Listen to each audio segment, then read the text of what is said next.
everyone. Welcome back to episode 17 of Iron Bay Research. Here with... Did we check? Is it 17? I'm pretty sure. Okay. I'm going to let it ride. Episode 17. Here with Kara, and today we were going to talk about Uber.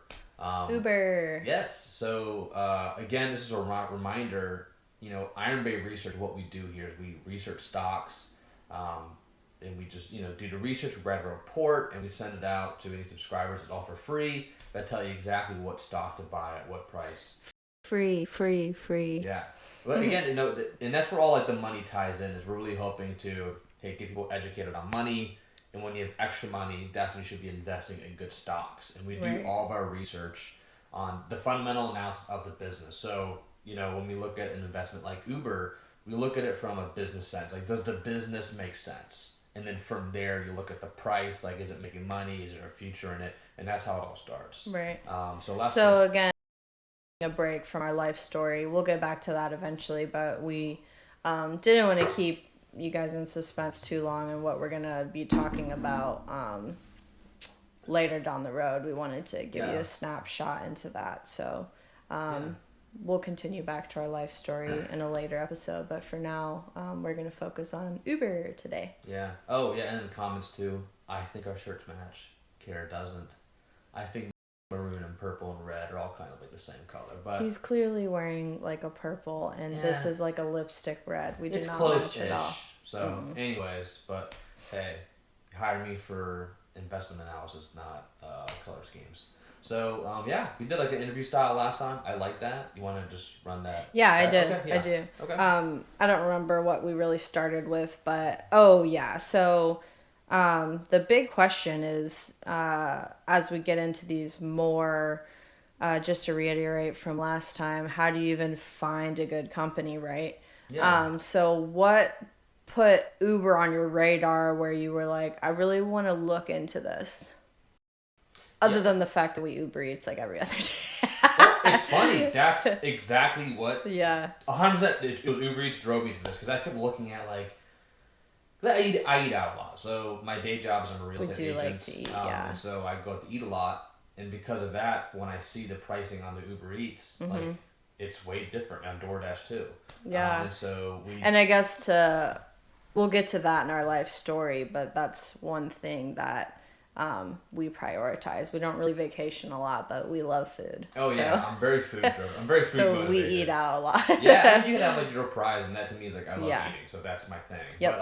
But yeah, so I kept seeing on the charges how much Uber took, and I was like, whoa, there's a lot going on here. And then at the same time, what was that show with Gordon Levitt's? Oh, Joseph Gordon-Levitt. Super Pumped.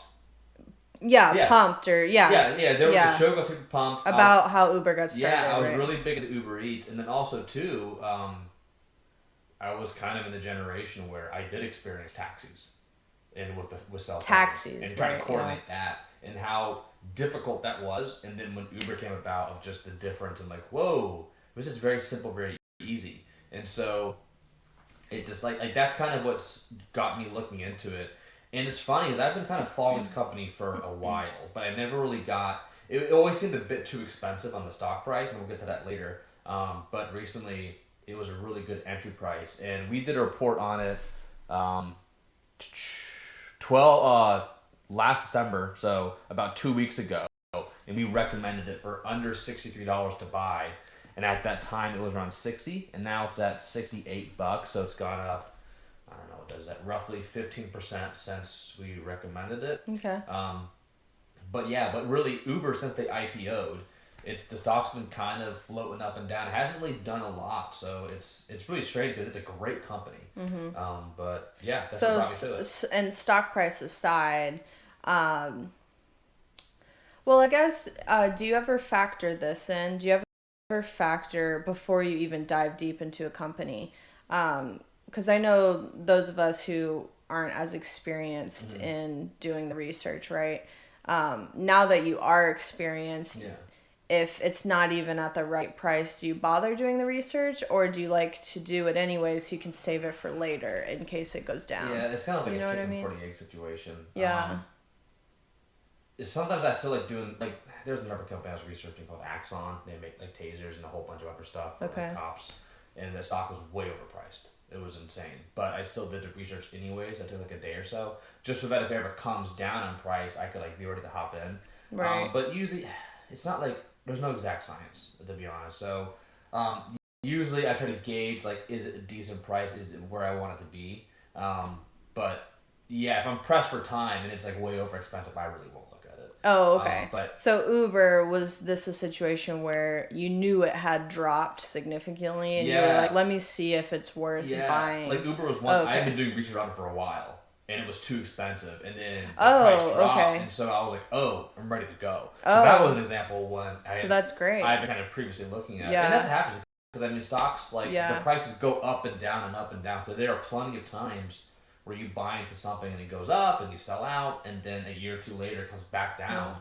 And So- you know the company pretty well, so you yeah. get back in. Happens very So often. correct me if I'm wrong then, what I would tell people who subscribe to Iron Bay and potential subscribers or viewers that the old reports that Iron Bay puts out could still be useful and worth a read, because if you really like a company but it's over the recommended price, Oh, yeah. you know what I Yeah, mean? yeah, You yeah. could keep that company on your radar for if it does go future, down yeah. and you were like, oh, I really liked this company because I really liked, you know what I mean? Oh yeah, there was Like one- for me, I really loved your report on Disney.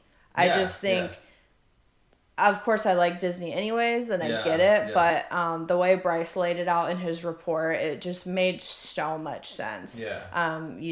It felt like you enlightened me on Disney. Yeah, that was a perfect one. 'cause and that that's one one went that- from like 80 to 150, Yeah. and then dropped back down to like 80, and now back up it's like 110. So if you That was didn't a get in perfect initially, example, you yeah. could have gotten in a couple months Yeah. later again. Or Yeah. there's one we did on a housing a stock Mm-hmm. called Green Brick Partners. We bought in, sold out, Yeah. made a good return. And if the stock goes back, I even said it too. It's like, hey, I like this company a lot. It's just expensive right now. Yeah. So if it gets back under 100%, we probably hop back in. Yeah. But yeah, so price is 100% relevant to what you're buying. Okay. Just like anything. I mean, Right. a house is a good product, but is that same house worth it at 400 or Yeah. 500 or a million? You know, it You would have to decide. you would have to decide yeah. that. But Sure. like the deal is definitively better of the same product if you're spending less money. Right. Like, because then you can look at your ROI, the money you put in versus what you're getting out. Right. If the money you put in is less, then the Yeah. equation works better. It's just And math. I think that's a good thing, really Yeah. quick, before we get back to Uber, to note, just general investing wise, is to boost people's confidence. You already do this stuff in your everyday life. You do look at ROA when you're buying a yeah. house, when you're buying a car. Yeah. Why can't you do it, with stocks? It shouldn't be intimidating yeah. because it's the same thing. And yeah. it'd be nice for people to know that Yeah. they're already doing this, so you can yeah. do it on the stock market too. Yeah. Everything's an ROI. I mean, Yeah. you go to Chipotle, you're spending $12, or you can go to Taco Bell and get the same burrito for $5. Yeah. But the one from Taco Bell, it's a little faster, but maybe not as healthy, not as big. Sure. And then Chipotle, same thing. So Healthier what's it ingredients, worth but a bit to more you? expensive. Yeah. What's the trade-off? Yeah. And that's all stocks are, right? Because I mean, you look at Uber. I mean, we can kind of dive into it. Yeah. Before you dive Yeah. into that, okay, so Uber, that's cool. That was a situation where you had already done some preliminary research. Yeah, so very when it did comfortable drop, with it, you were yeah. like, woo. Yeah, it was like I obviously I retouched on everything, made sure Sure. that there was obvious because there was a lot of new stuff, and I'll get into why Yeah. the stock dropped, and so I had to kind of back check all that and say, Okay. like, hey, is this still a line? Okay. And I felt really good about it. Yeah. So, okay, so then just take us into what parts of the company did you research, and just like the general basis Yeah. of Uber as a company, you like what they do, and is there growth there? Yeah, so I'll answer the second part first. Okay. About like, what is Uber, and I think to describe Uber, the best way is to talk about the taxi company, because that's what Uber disrupted, was the taxi industry. So Yeah, so what sure. right now Uber is a logistics company. They connect drivers and delivery people with people that want it delivered and people that need rides. They're an app. That's all they do. They're the connection piece. They're a technology. Yeah, they're not- a technology yeah. company. They do not own the cars. But so we'll go back in the taxi industry. So before taxis were ran, usually you'd have like a fleet taxi company. They'd have 100 drivers and 100 cars, and they would drive around. The company and the ownership of the car, the logistics was all the same person. The employees were employees of the taxi company, and the taxi company itself would have to figure out, hey, aside from just driving around the city and seeing if someone needed a ride, trying to figure out, hey, this person needs to get from A to B. They need to call in, tell us where they're going to be in 15 minutes. Really think about that before smartphones. That was a logistical nightmare. Oh, yeah, I remember several times. I mean, we did, perfect example. It was actually the first time I taxied. We went to England last year for some close friends' wedding. And that was the first time you taxied? Yeah, that was the first time I've ever taxied. Oh. But anyways, I was like, are they going to come? How do we confirm? I don't even have the phone number because someone else called it for me. It was an instant of, I wish I would have Ubered so I could look at the app. I'll tell you. So when me and a buddy of mine, we would go drink in Panama City. It was before Uber. I mean, Uber might have been around, but we didn't have the app. This was way back in the day. So true. Yeah. If we were at a hotel, we had to call someone and stand out there. Hopefully, someone would come get us, and then hopefully someone didn't come and take that taxi that we ordered. Yeah. And you wouldn't even know. So you run the risk of missing your ride, the person getting the wrong person, and then us too. If they're saying, hey, we'll be there in 15 minutes, and another empty taxi pulls up, we're just going to hop into that taxi. Yeah. And go away. And so all of a sudden, there's accountability issue. We have been served, but now the taxi company is shit out of luck. Yeah. And unless there's another rider to hop in that taxi, they're losing money because you have it's time. Time is money. You're paying your employees. So it's this whole logistical problem of you need to have some sort of platform to where you have enough riders and enough drivers, enough people that need the ride share and enough drivers all together in the same place at one time.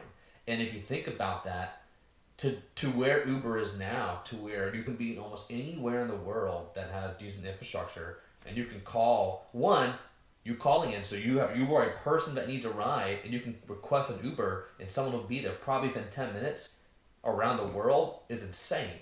Like, if you really it is insane. Think about it's insane, and not only insane for the accessibility, but like the trustworthiness of it. Yeah. Like, they've built such a reputable brand that I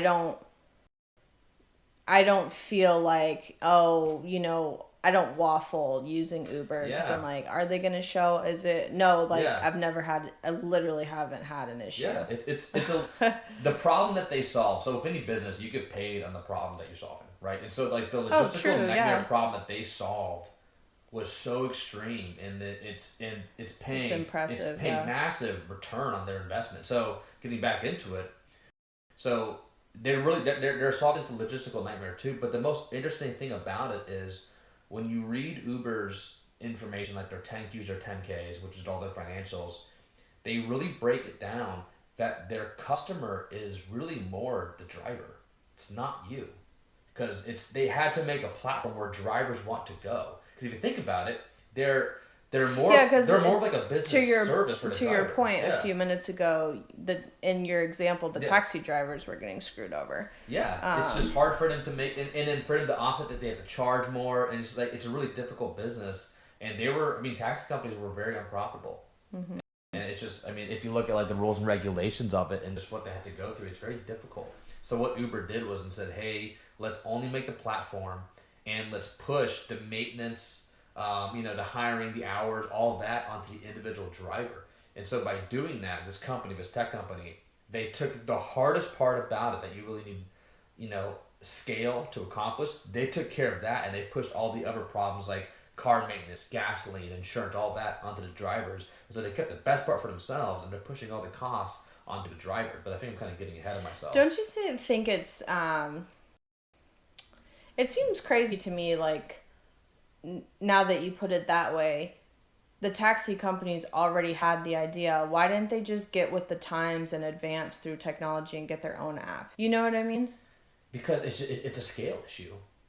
Because it's just like you'd have to expand. Oh, because taxi companies are very localized. There's a bunch of different. Yeah. So they would have had to all. You're merge. right. Yeah. And then at that point, you just had this issue. Whereas it's still a logistical nightmare. If a New York company merged with one in Tampa, like a local company could still beat that one out. Yeah. So it's really like You're right. with Uber and Lyft and all this, we'll get to in a second. It was really a scale. Like you had to go big and hard and fast, and like you had to be the biggest company. And they did that, yeah. Because it's just it's a very much a winner take all. Sure. It's a winner take all industry. But yeah, going back to like the taxis and how they disrupted that. So you look at Uber now compared to taxi, they provided a better service. It's quicker, it's faster. You can say where you're going, you can get updates. And that's just the rideshare part, but they made a significantly better product and they crushed the taxi companies. Yeah.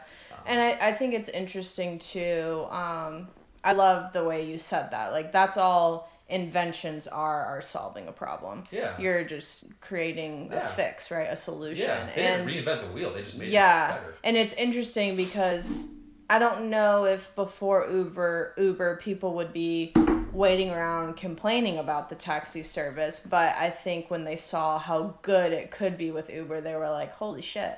Well, it's funny when you go back to that was their thing. So to get into a lot of cities, Ubers, like Uber, they broke so many rules getting into cities. Like, and they weren't getting the licenses, they weren't doing this and that. So there were a lot of demonstrations and riots. And they actually do show that in the Netflix show, right? They do. If you want to watch Super Pumped, it's actually a great show. But they pretty much showed how their whole thing was like, hey, let's show the people how good our product is, and then the people will demand it. Right. And yeah, you don't see anyone demanding for a taxi.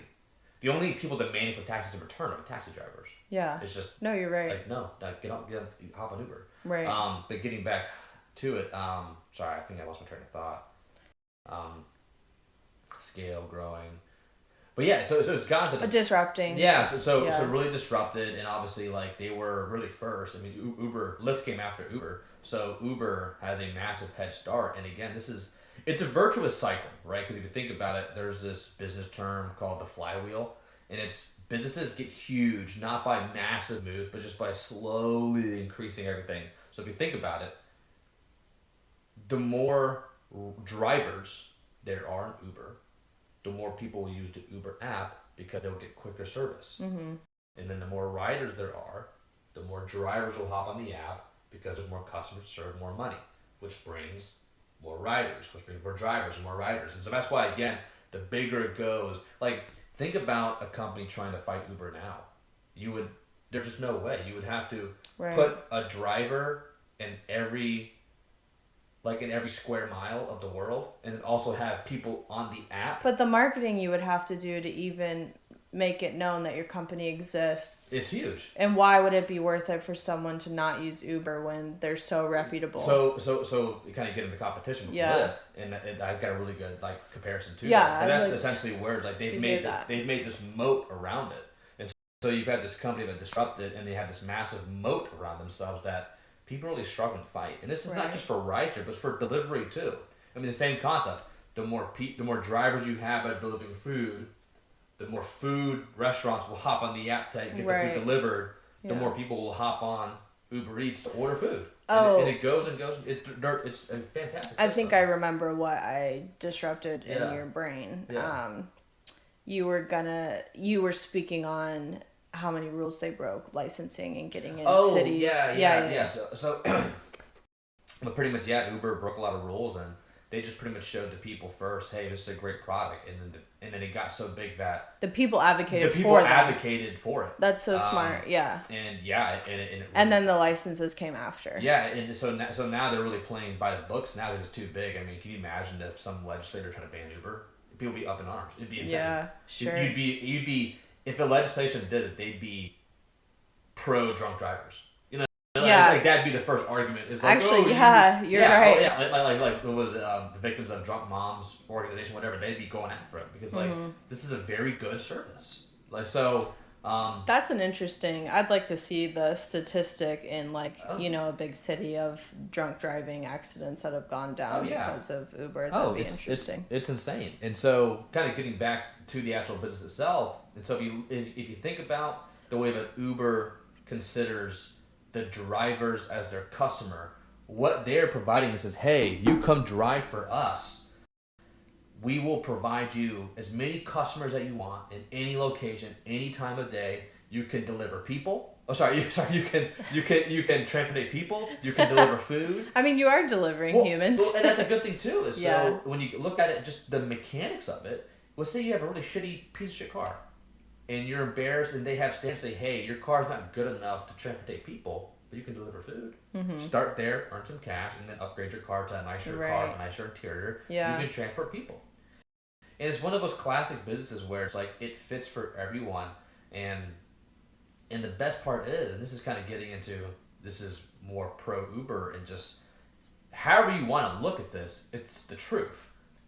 Most people, when they have their little side hustles or their own business people, and that would be the drivers, you know, because if you have a car and you're working as a contractor almost for Uber, you're not an employee, you have to supply your own car, your gas, your maintenance and all this. People just habitually underestimate the true cost of that. And so what you have is the cost of maintenance, the cost of the capital expenditures, the gasoline.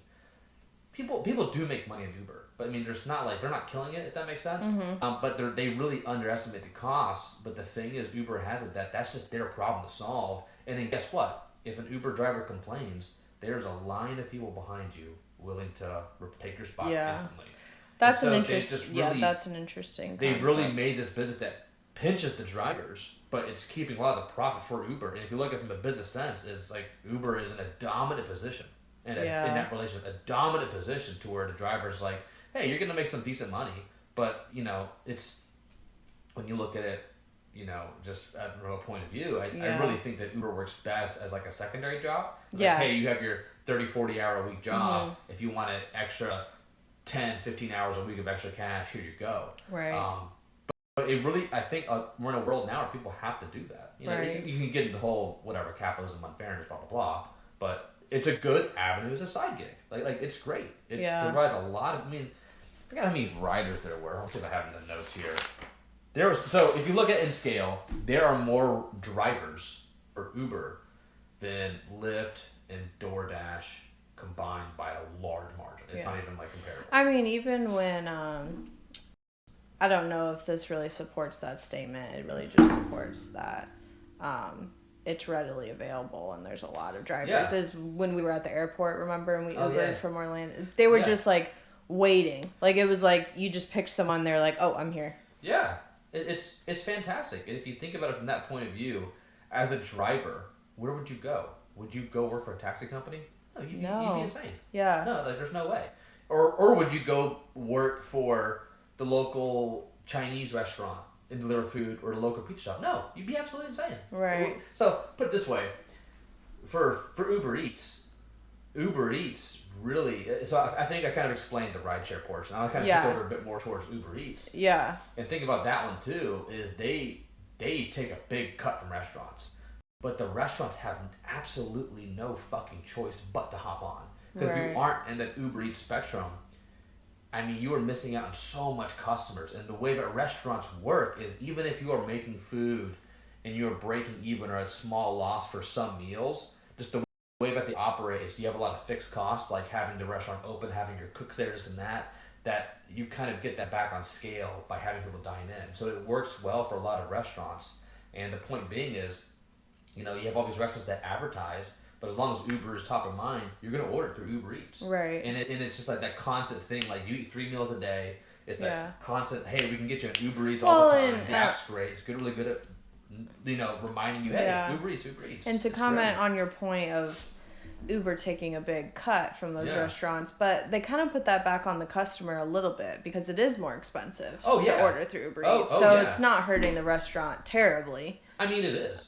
They take a big cut from the restaurant and upcharge. Yeah, I'm probably saying more so, but it's not as, they're not taking it off just like the same dine-in cost. They're charging more for they're definitely upcharging you. Yeah. But, I mean, the cost is huge, and Uber takes a big cut. And again, Uber had won that battle for delivery when Domino's, which is the biggest pizza company in food delivery in the nation, up until this point, Domino's started going on Uber Eats. That was like, okay, they've won. Yeah. They've absolutely won. Sure. And so Uber Eats is significantly big. Hold on, let's see here. I don't want to like. Yeah,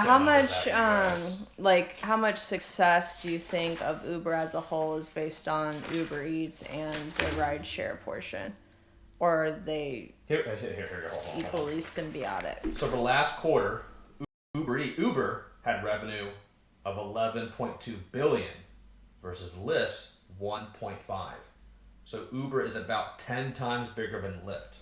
Okay. Now compared to DoorDash had 2.7 billion in the same time. So if you look at it another way, Uber is almost 3 times as big as DoorDash and Lyft combined. So let's talk about those companies and the competition. What's the point of that competition even existing, and will they eventually go out of business? So this was that really cool comparison, and this is a Warren Buffett comparison actually. You like this one? So the best way that I explain, when you have two companies, you have a duopoly or an oligarchy, or an oligopoly where you have a couple companies that really rule the roost. And the best example is newspaper companies. It's a really good example that lays this out because it's also geographical too. So think back in the day when there used to be 2 or 3 newspapers in a town. That does not exist anymore. There's usually just one dominant newspaper, and obviously you have the Washington Post and the New York Post. Okay. But there aren't room for 2. It's a winner take all. And so think about you have a town, 2 newspapers. What happens? For a while, they both cut costs. They both, they're cutting the costs. They're trying to sell it cheap. They're spending a lot of money in advertising. So they're just bleeding money, and they just fight tooth and nail for position until one company slowly gets the lead, and then all of a sudden, economies of scale kick in, and they can cut their costs even more, but they're still making money. And then all of a sudden, this other company goes out of business. Once that other company starts declining and goes out of business, all these customers go onto the other newspaper company, and then revenue shoots straight up because now they can spend less on advertising, they can raise costs a bit more. And that point of the winner advancing and the losers declining is 100% happening with Uber compared to Lyft and DoorDash. They are the dominant player in almost every geographical market that they're battling in. And when you go overseas, you have other companies too. I don't know off the top of my head. I think Deliveroo's one. I think that's US, but there's some other ones too. But Uber is winning in almost every battleground that they are. Mm-hmm. And it's a matter of time now where these other companies are falling off. But this way, the other companies, they're still not making profit. Uber is. They're still in that spending, advertising heavy phase or subsidizing their costs. Uber is now just pumping up cash. That means that they can just do push more and more and more. And so the answer is yes, Lyft and DoorDash are still here. But I think it's 100% at a tipping point to where Uber is going to get ahead quicker and faster, and they cannot catch up. And I know this is kind of maybe too far thinking, but as a potential investor, when you're researching a company, do you look that far out in a situation like this where the competitors are about to fall off and then Uber's going to take the lead, how that'll affect the stock. But then in the future, when Uber's its own player, how does that look? How does that affect the stock way far into the future when Uber just stays the same and they have no one else to beat out? Will they continue to grow? That's even better because then it's like as the population grows, the company grows, they're going to squash any new competition that comes in. They can raise prices. So right now, Uber actually, it's funny because you're probably thinking I'm lying, but they have a big history of trying to keep the profit margin. So again, revenue. I guess just to add a word to,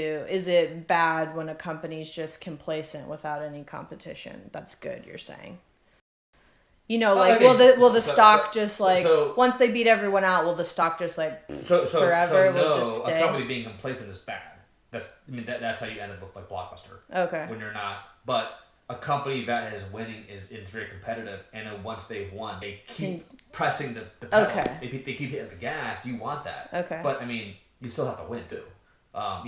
Getting complacent. So you would just have to keep your eye on it. A company becoming complacent is a very you realize oh shit, you guys won 10 years ago and you kind of just fucking around. Yeah. But no, Uber's really good.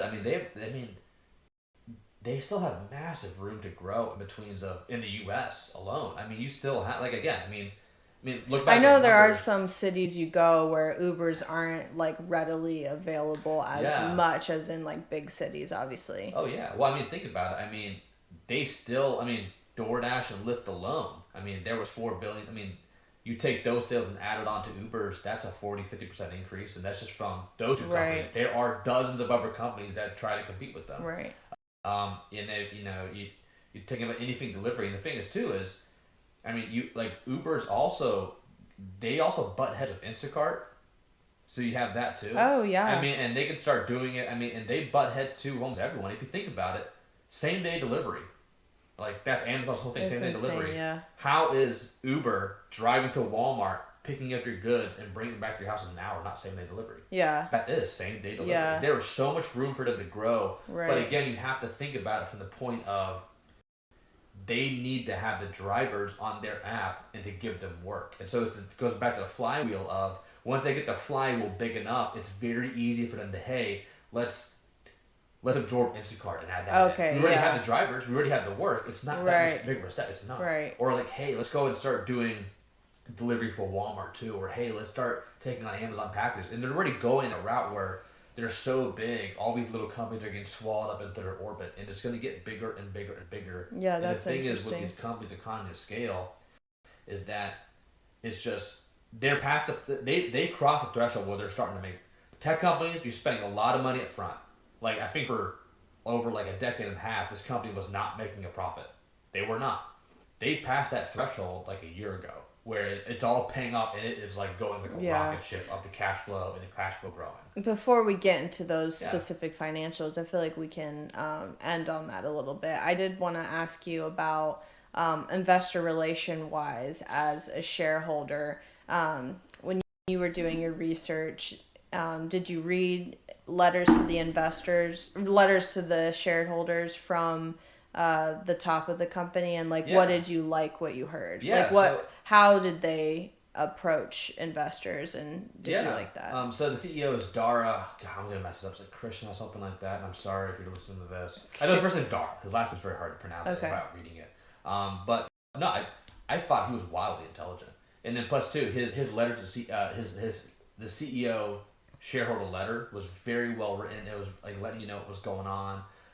He actually came from Expedia, and it took me a while to think about like, what does Expedia have why to do that's with relevant. Uber? Yeah. But then I took a step back and really thought about it. Well, you talk about what Expedia does. It connects person with the flight, with the hotel. Well, and the word you used, logistics. Yeah, that's all they are. It's the logistics of people. Yeah. That's what Expedia was, and then he just took that. That does make a lot of sense. And I mean, the company's been doing super fantastic. I mean, the cash flow they're generating has been gone up like a rocket ship. He's really hammering it down. Mm-hmm. They're doing a lot of things that are shareholder friendly. That they're buying back their stock at good prices. They're really working cash flow. But I kind of want to push back the business a bit more. Okay. So I think we talked about why Uber's great, right? I mean, I could talk about that forever, but people get the gist. Yeah. Sure. But really, so what happened to the stock in the moment was there was a lot of fears, right? So one, there were fears that... sorry, you lost me. I'm still stuck on the investor relation thing. Yeah. So, So, I guess, and that Dara, I really like him a lot. I think he's very, very shareholder friendly. Yeah. I think he's aligned. I think what he's doing is really helping drive the stock price up. I think he's pushing the company in the right direction. Everything he's doing makes sense. And and sorry, your transition to the stock price, what are you talking about? Oh, yeah. When it dropped, when you were ready to go into it? Yeah, I was just answering your question on the CEO. I wasn't done yet for the company. So we've got the company out of the way of what they do. Okay. And I kind of wanted to say of like what happened because the stock of Uber was like $80, $85. And then it went down to like high 50s. Like what happened there? And this happened late last year. Oh yeah, because I feel like as a beginner investor, some people misunderstand that. They might think a stock going down means the company's doing bad, and you're about to tell us why in situations where a good company's stock going down might just be a misinterpretation and a great investing opportunity. Yeah. So there were two things. We already went over their competition. I think they're going to absolutely take it to the bank. Right. They're going to beat out their competition. And if anything, maybe if not beat them out completely, I just don't think Lyft and DoorDash can catch up. Yeah. They just cannot. But the big thing in the news was autonomous vehicles. The theory was which are vehicles that drive themselves. Yeah, okay. Yeah. So like Waymo, Tesla, come with these vehicles. People thought, oh shit, if autonomous vehicles come in, they're just going to take over the taxi company, and they're just going to boot out. They're going to do to Uber what Uber to the taxi company, and I just think that is completely misunderstood. Of what the threat is, what Uber does, and it's not relevant in my opinion. Yeah. Because when you think about it, instantly when you said that, and I know the point you're getting at because I read your report, but even before I remembered that, it's like, you still need a company to manage those autonomous vehicles. Yeah. So if we think about it again, let's pull back to what Uber does. Uber is not the taxi company; they are the app, the logistical app, and so what people are saying is, with these autonomous vehicles, they don't need Uber because they can drive their own. You're not understanding. Uber was the connection piece. Right. Having the drivers or not having the cars was never the issue. Right. It was the logistics of it, the timing, getting the person there on time, getting where they have to do, which Uber built. And so, really, and then plus when you think about it, think about just the AV1. I mean, even if they get all those approvals done, for them to get all those cars out onto the road is going to take decades. I mean, that's going back to we're all going to have all cars going to be EVs by 2025. Sure, yeah, it's the same argument. No, we're not. Yeah. So even, like business aside... Doesn't mean this thing isn't growing, but is it a concern at this time? No, because... I don't think it's a concern ever. Because what's going to happen is the business of making an AV, an autonomous vehicle, versus what Uber does, they're different. Those are different. That's like saying, a farm that makes cows is a competitor to McDonald's. Yeah. They're kind of same. They're in the same area, but they're not in the same fucking business. Sure. It's just they're misaligned, and so really, what's happening is, and it's already happening. This isn't me just pulling theories out of my ass. This is already happening. Is those companies the AV companies are partnering with the apps like Uber. So Waymo, which is owned by Google, they are already partnering with Uber to hop on the Uber app to put the AVs there. That Waymo is an AV company? Yes, or? yeah. Okay. So Waymo, they've made AVs. They've been testing in San Francisco. Okay. They got the approval, and so Waymo's owned by Google. Okay. And so now they're testing it in Austin and Atlanta, and some other companies as well. And they're putting those AV cars on the Uber app. And so if anything, it might not affect Uber like you're saying, but it might affect Uber drivers because AVs will eventually replace it, which isn't Uber's problem. It's the driver's problem. It's not. They aren't the driver. That's the misconception. People like, they aren't the drivers. Yeah. And the thing is too is actually Uber was trying for a very long time to work AV. And that's what I didn't get when they were trying to push that. And this was kind of before Dar's time. Yeah. This was I don't know if there was interconnection, but he definitely stopped like pushing that button. But really, let's fast forward. Let's say AVs take off. What's the likeliest thing to happen? Is the individual is now just going to go buy an AV car and let it put Uber his car him. on the app, and so he's not working as hard. But guess who's still getting a cut? Uber. Yeah. And so I truly think what's going to happen is these AVs are actually going to turn the individual driver to be able to buy 2 to 3 cars and put multiple cars on the Uber app the same way that people on Airbnb have multiple Airbnb cars. The same process. I guess the question would be, does Uber have an interest in supplying their own AVs? And the answer is probably no, because then they would do drivers. Yeah, so that's not their business. Right. Their business is only the logistical app. So what they've done is they're partnering with the best. Like Google and Waymo, they are very far ahead. And the thing is too is this is kind of a long shot theory, but Google's worth what, 3.5 trillion some shit? Probably off by half a trillion, but expensive. Uber right now is worth like 140 billion, give or take. It's very likely that Tesla or Google just fucking buys them. For those of us that don't do math in our head like that, 20 times. Elaborate, please. Google is about 20 times the size of Uber. Okay. It's very likely.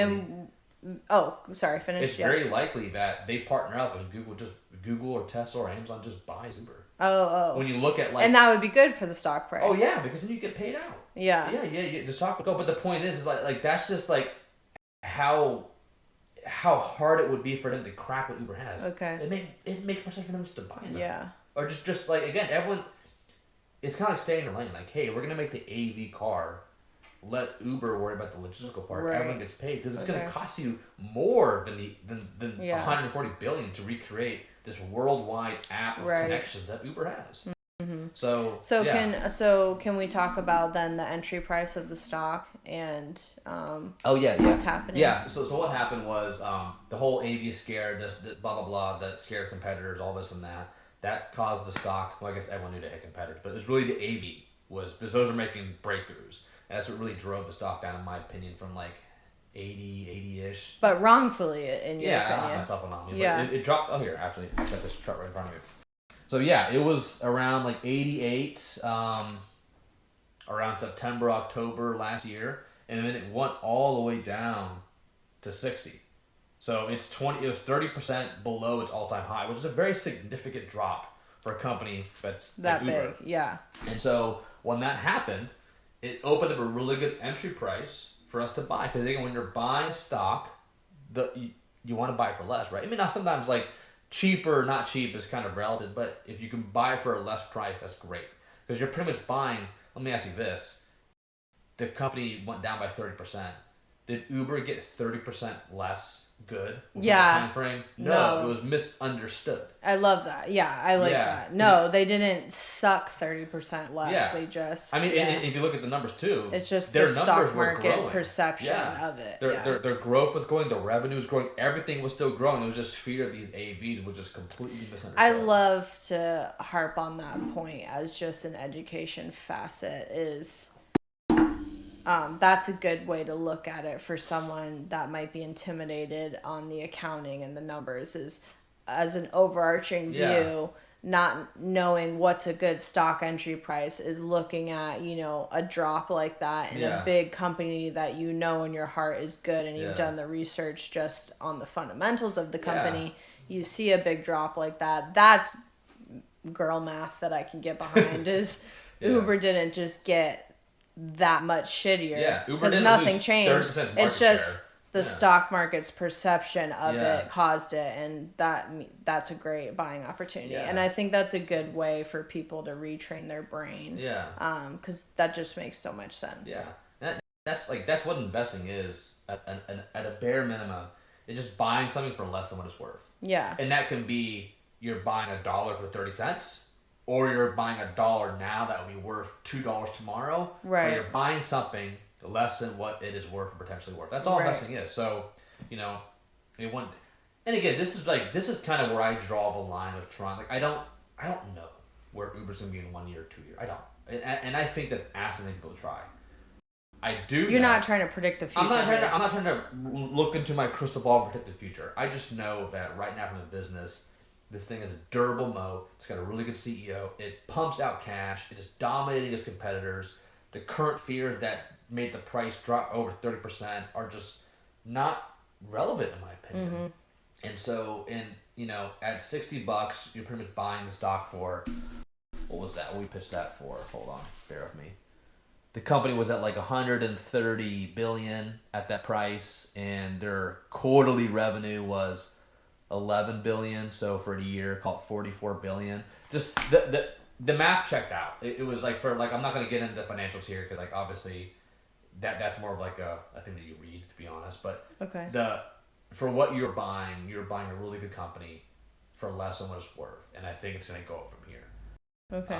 And so is it going to be 80? Is it going to be 90? I don't know. Is it going to take 1 year, 2 years? I don't fucking know. But to be honest, even if it gets back up from 60 to where it was to 80.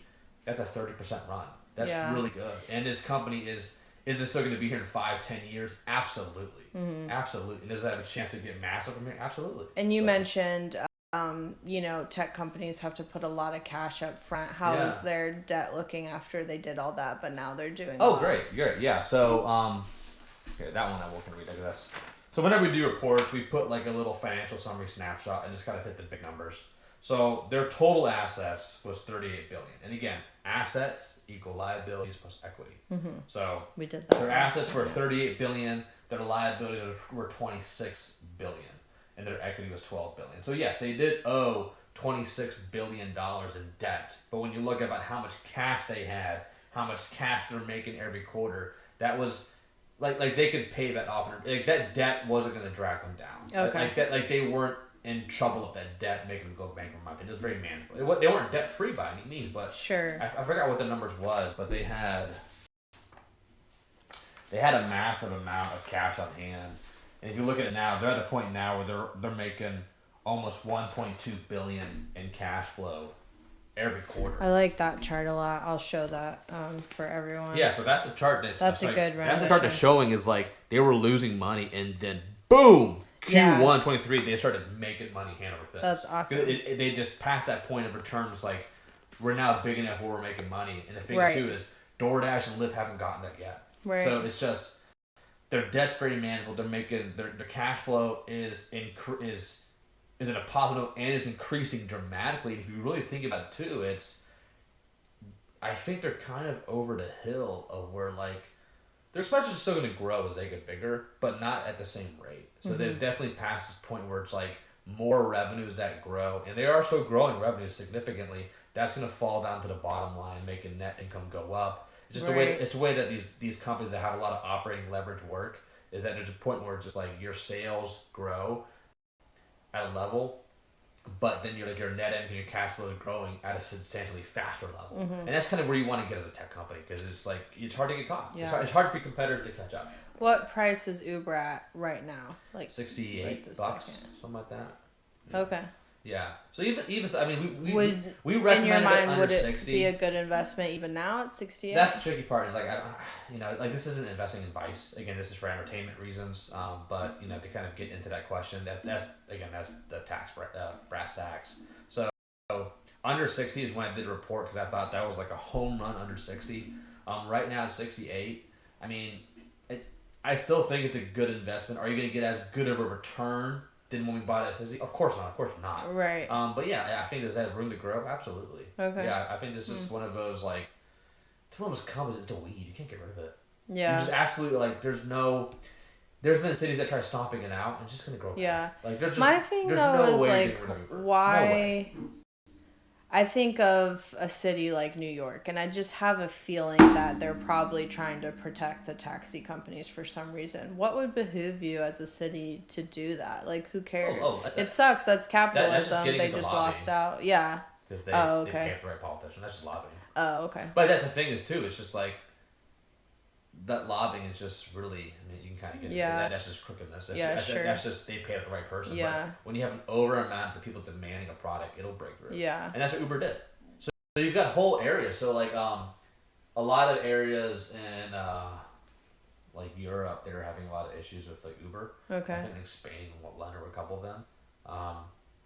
But Uber, again, just people demand it. Because again, the taxis were just like unreliable, a bit more expensive, this and that.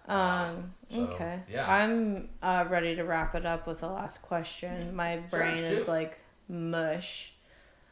Sorry about talking fast. I think it's really Uber is one of those like it's just an exciting company. No, I appreciate your passion, but as fantastic. The reality of it is, and I hope this is relatable to beginners watching this, that it's a lot. And my brain's fried. Yeah, like you have to like it. Like I like doing this, and so it just makes. But I think not there. Yeah, and I think last episode when we were talking about a different company, we did briefly mention, financial advisors and I think what can drive you into being motivated to start liking it is getting angry about people taking your money. Oh, yeah. You know what I mean? And that could be motivation. So if you don't have it yet, it could come. Yeah. Well, plus, it's like, making money is great. Yeah, it is great. Well, it's funny because, like, there's a lot of things I look at, like, that's a good damn business. People forget, like, you can own those businesses. Right. Like. Yeah, no, you're right. Like, oh, man, like, McDonald's makes so much money. Yeah. Amazon like, makes if you're, if you're mad that an invention or a company came out that you're like, damn, I should have thought that. I just think it's so cool. Look into it and invest in it. Like, and you can become an owner. And you can time it. I didn't want to buy it near 90, but 60? Hell yeah. Yeah. Let's go. Sure. Yeah, as you can kind of hop in and out. You can be a bit more flexible, a bit quicker. Right. And again, price matters. Like, if this stock, I mean, I was biting myself because when I was first looking at it, it was like 30. And I wow. And I watched Can you imagine? And I fucking just watched it climb away. Mm-hmm. No, bye. And then guess what? And then I would have 3x'd it, from 30 to 88. Close to 300% in like a year and a half. Right. Which sucks. I mean, yeah, you're with it. An error of omission. But it came back down to 60, and I thought that was a very reasonable price. So could it go down to 50 or 40? Yeah, it could. I'm not here to crystal ball it. Yeah. But at that point, you're probably buying more. Yeah. To be frank. Sure. You're kind of piling in. That makes sense. On your average. Tranching. So, yeah. So what was your wrap-up so my wrap-up question is, since we're taping this now, it's a day after Inauguration Day, right? Yeah. Do you think the election and Trump becoming president has any effect on Uber in a positive or negative way? That's a hard one because, there's less, I think there's going to be less legislation, which I think less legislation helps Uber. Because if you, like AVs... Less red tape is good. Yeah, AVs are just, Uber's gotten to the point now where they're just crushing any competition. So there's they don't need the protection of a newer company needing to legislate and get permits to beat them. They don't take all comers, they're going to crush them. Right. So I think that helps them in that way. And then with less red tape for autonomous vehicles, I think that's going to help those AVs get to where they need to get quicker. But I still think, aside from them being very far away from being a significant proportion of cars, again, AVs, I think, help Uber in any way you look at it. Yeah. So, long story is I don't think this really matters. Okay. I think Republican president, Democratic president, I still need to get driven to the airport. If I'm drunk, I'm going to call an Uber. Yeah. Or if I'm hungry, I'm going to get Uber Eats. Makes sense. It just doesn't... Yeah, sure. It just doesn't... And that goes back to good business. It just doesn't change with those wins. It's That's great, yeah. You're going to eat 3 meals a day until the day you die. Yeah, regardless of who's president. You're going to need a ride somewhere. And I would say, too... Oh, sorry. Another point, too. Just on, what's that term? It's just a general trend. Just I guess, demographic trends, you want to call it. Cars are getting more expensive. Cars are expensive as shit. And so... as cars stay more expensive, it just makes sense for a lot of people just to not even own a car. And if you're only getting driven, if you're only using a car to go to work 4 or 5 times a week, it might actually be cheaper just to Uber 4 or 5 times a week back and forth than owning a car. Yeah, that's a good point. Yeah, because now with interest rates and stuff, if your payment is $700 a month for a car, but you only need to Uber twice a week. Yeah. And with all these flex working people, hey, I go to work 2 or 3 times a week, it might not make sense for you to have a car. Or if you live in the city. Yeah. I mean, it's just, there are so many trends and demographics of cars getting more expensive, people not wanting to take care of them, people living in cities, people having flex work that just point towards, not just Uber in general, but ride sharing. Yeah. And so any trend that pushes towards ride sharing, pushes towards delivery, Uber's going to benefit from that. Yeah, sure. And we didn't even talk about the fact that they actually work in freight logistics, connecting 18-wheel trucks that deliver too, just like Uber Eats, but that's such a microscopic portion of their business. I don't want to get into it. Do you think it's going to get bigger, that portion? That one's, I think that one they're kind of bumming a little bit, but again, it's so minute of what they do as they want to get into it. So, again, Uber, great company. I love it. Great moat, great management. We bought it at a great price. And it's one that people get. I mean, it is, yeah. Yeah, you do get it. Go download the app and go order a cheaper. If you don't get the operations or logistics of it, at least you can get the need for it. Yeah, I'd say if you don't believe me, download Uber, call an Uber, go somewhere, and then call your local taxi company and see how that goes. No, I that's how big of a moat it has. I don't think there's anyone watching that would disagree with you personally. It's just and that's the cool thing too is this company, people oh, it's too late. It's just known. Yeah, it is known. This company can keep going. So Uber, great pitch. Really love it. So cool. I guess you want to wrap that up? Yeah, I do want to wrap that up. Okay. Well, hey everyone, thanks for joining us. Again, this one is not financial advice. This is for entertainment reasons only. Disclosures, all that fun stuff. But other than that, thanks for watching. We'll see you guys next time. Yep. Bye. Bye. Thank you guys for watching. If you liked this and want more, subscribe or comment below. We'll see you here next time on Iron Bay Research. Bryce and Kara signing out.